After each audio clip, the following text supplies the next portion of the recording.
Okay, so this is all back in, and I have, this was the drive shaft that we had. This is the longer one input shaft that we needed. This is what goes in the transmission, and then that's what goes in the flywheel flex plate. Okay, the flywheel is in and torqued. I used International Compound number 2 on the bolts.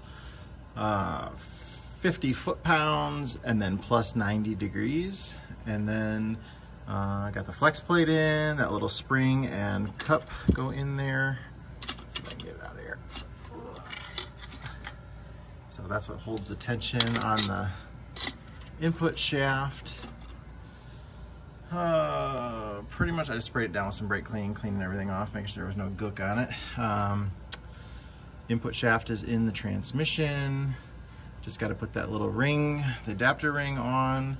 But I'm going to wait. I don't want to do this all by myself. I'm here by myself today, so swinging this transmission in is not a one-person job, although I could do it, but I want this gasket seal to be perfect on here because it's going to be a wet flywheel.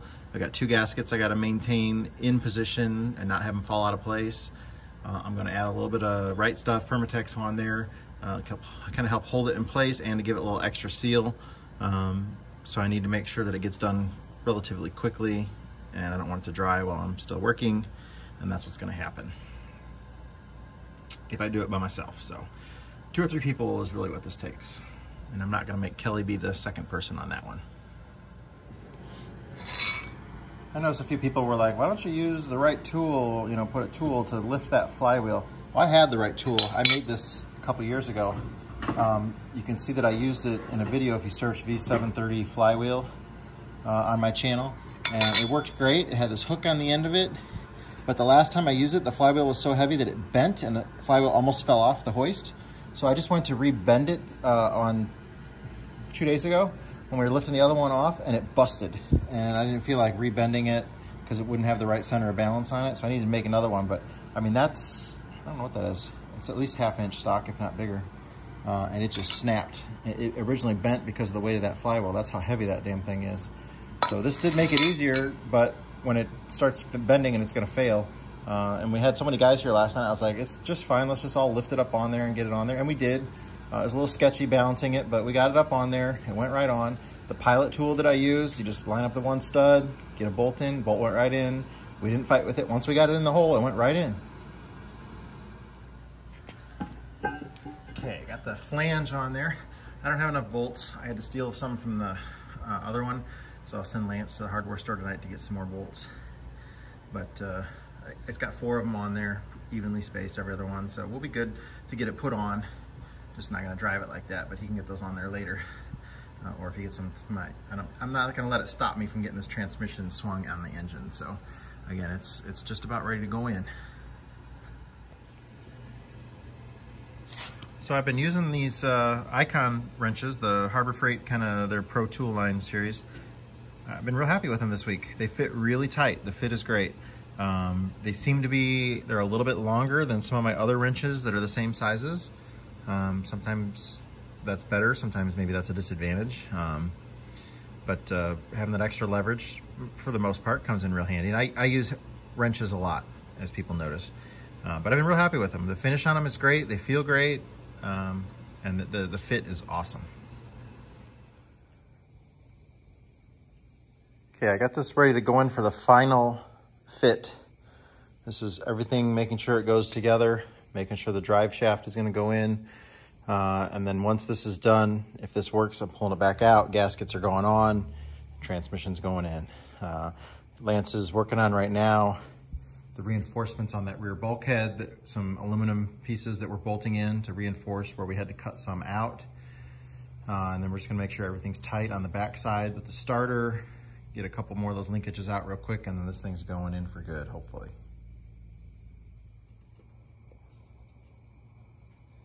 It's not quite as easy to swing it in with an input shaft that's got to go in the hole. So I'm pretty close though. I'm doing this by myself right now, so it's a little bit hard. So I got to push down on the other side to raise this side up just a little bit. And that should Hopefully the teeth will line up, otherwise I got to spin it just a little bit or turn, one of them's gonna mesh. But I'll get it. Well, it fits and it turns. Give my hand up here. So it's a little close right there. I gotta just knit a little bit of that out. Because the cap, that's how close it is. That cap's gonna hit. But I've got room there to play with. It's just close. So I just need to notch it the way that they did for the original there. It's not really anything structural that needs to come out. The only thing that goes on there is that sticks out is the cap for the drive shaft, and then the bolt, the nut or bolt that goes into it. So everything else is clear.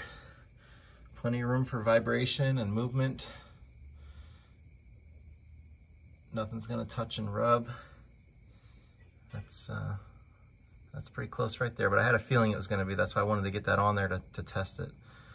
So yeah, we've got everything notched, and then Lance is in the shop right now putting some reinforcement aluminum together. Probably put a bolt through there. I got a rivet popped off. Wouldn't hurt to reinforce that back.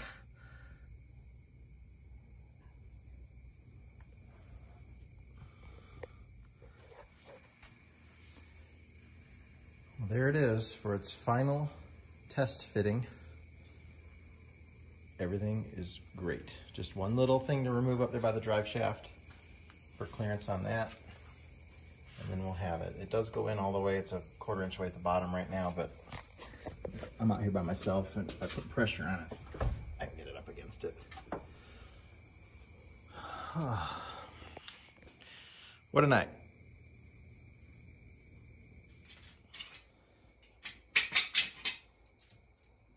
Hey, Lance. Yes, sir. What? Hey, Lance. Oh, no, that's not cool.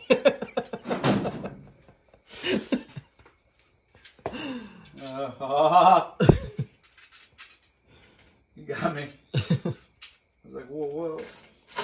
We were messing with Lance last night, and he was talking about his bus being a money pit. I said, no, a pit is way too small of a hole. He has a money canyon.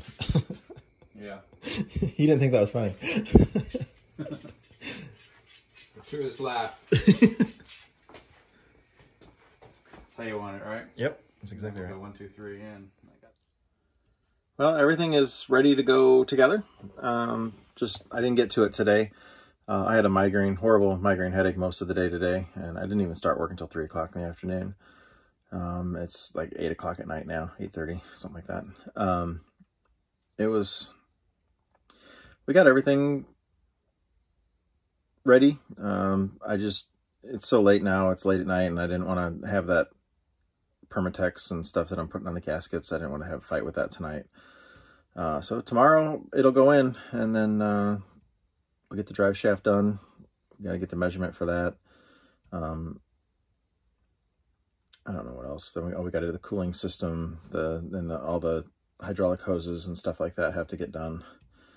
The oil pan, we sent that out today and had to move the dipstick to the other side of it, so that we had clearance for that, so that can go back on tomorrow. We got to get a kit for that. There's a filter that goes inside of there. We got to get fluid. I got to finish doing the air brakes. I got the wheel seals to still finish up on the rear. So I got plenty of stuff to do. Not sure if Dave's going to come by and help tomorrow again. He said he might be able to. I haven't heard from him today, so hopefully that'll work out if he does. Otherwise, it probably won't be till tomorrow night until I have Lance's help. It's going to take a couple of us to do it. But it's just a long, tiring day. Everything in this job is long and tiring, so hopefully a couple more days I'll be done, though, and get on the road to the next job.